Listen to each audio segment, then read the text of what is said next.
Hello and welcome to Americans Learn. My name is Lauren and today I am back with another Dimash Qudaibergen video. This is Ave Maria from the New Wave concert in 2021.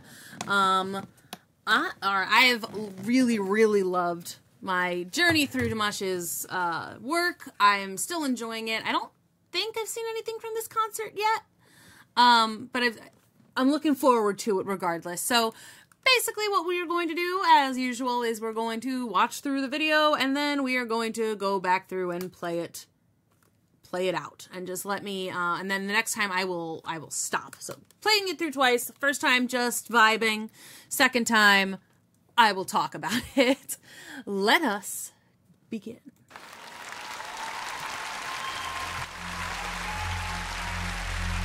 I already know that this video, before I get really into it, before I start, I already know this is going to be high note central. Just because the song is Ave Maria.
Holy sh...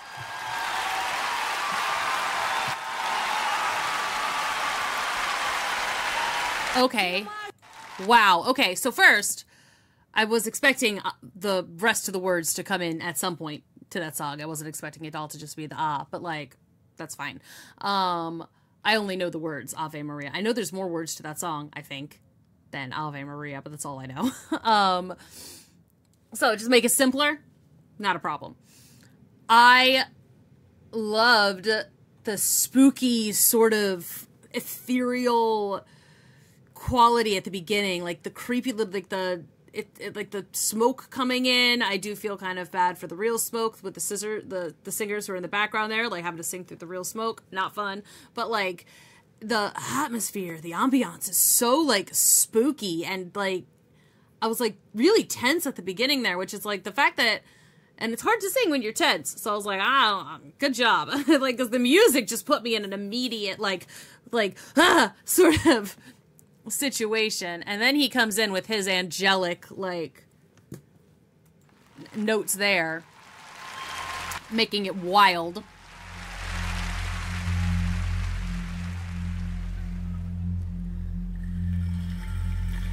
It's just like, it's like spooky swamp sort of sounds. Like if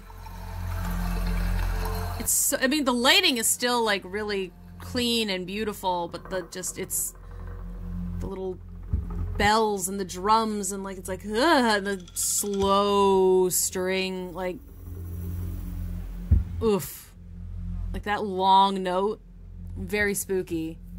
And he's so intense this entire song.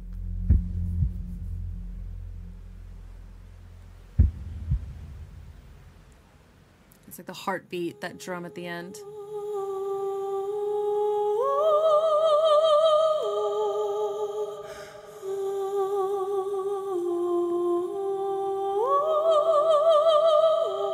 It's very like siren-esque as well. Like, I know I've said that before about like Floor.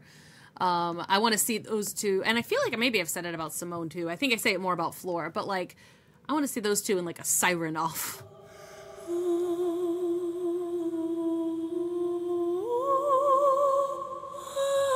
And then when he brings in this like incredibly breathy, like he's got a very low resonance in that first couple of notes, and then he brings in this incredibly breathy gasp sort of sound, which he brings right back down into that low tone, that like, and pops it back up to this like sort of, again, almost, it's not as breathy as it was the first time. And this piano guy makes me laugh. I'm like, oh, he looks like Mark Strong. Just like I'm expecting him to be able to just like absolutely wreck somebody, but not just the keys.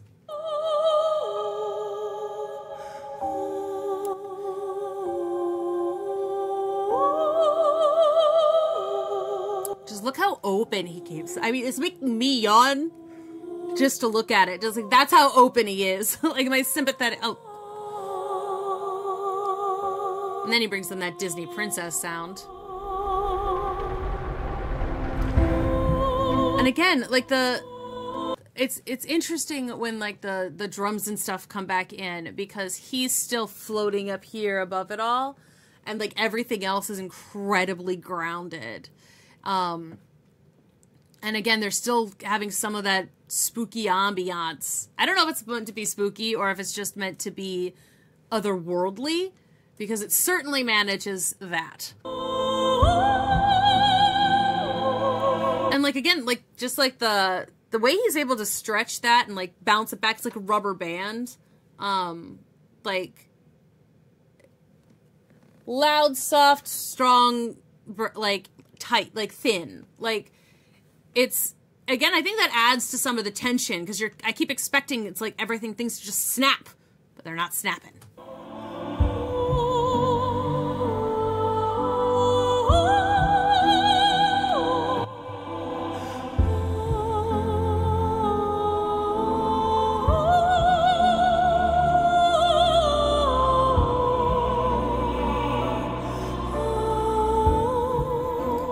Like, and again, when he like goes from like keeping it really solid, like that huge amount of support and it's really resonant tone, and then he just like lets it go into this like, it feels like he's breathing, which, I mean, that's not exactly specifically what I want to say. I'm trying to figure out like the exact wording I want to say here, because it is a release of tension is kind of what it is when he lets the air flow through a little bit more freely, where he doesn't have such tight control on it. And like, it's not that it's not controlled, because he's still very much doing it on purpose.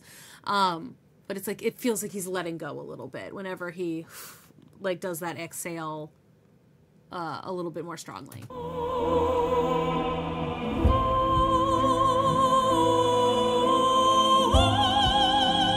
So wide. And the creepy chorus in the back.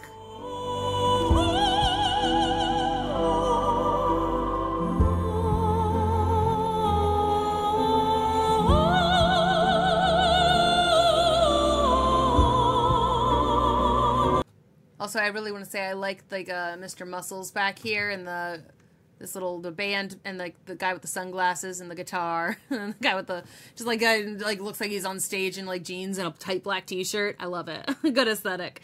But just like, again, the control that this man has is absolutely bonkers to me.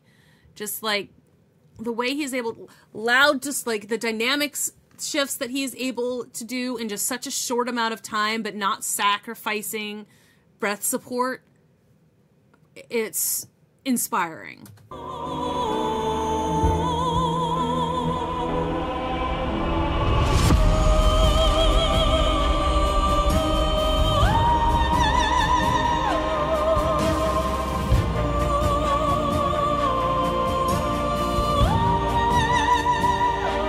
It almost sounds like a string instrument, like when he like does, like when he like launches up that high, because it feels like it's a slow build and then it like launches up very suddenly. That beautiful slide, but it almost feels like you could use that on a violin.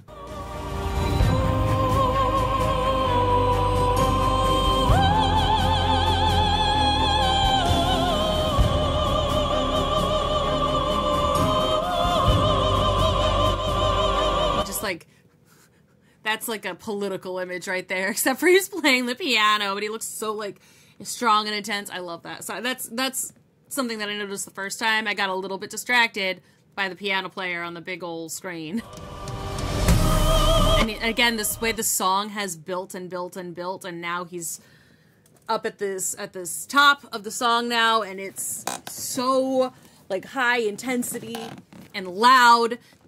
And he's just still managing to, he's not even singing any words, but it's like, I'm still like locked in.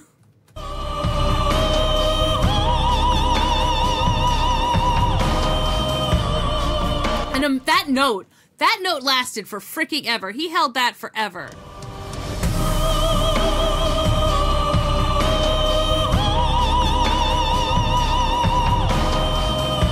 That's crazy.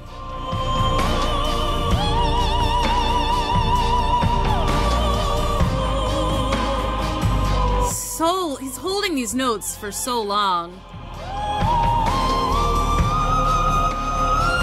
This is...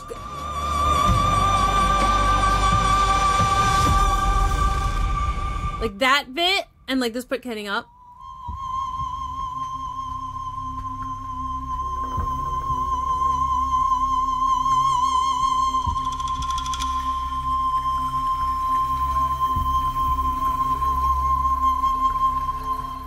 That note should not be able to come out of a human's mouth. That's insane.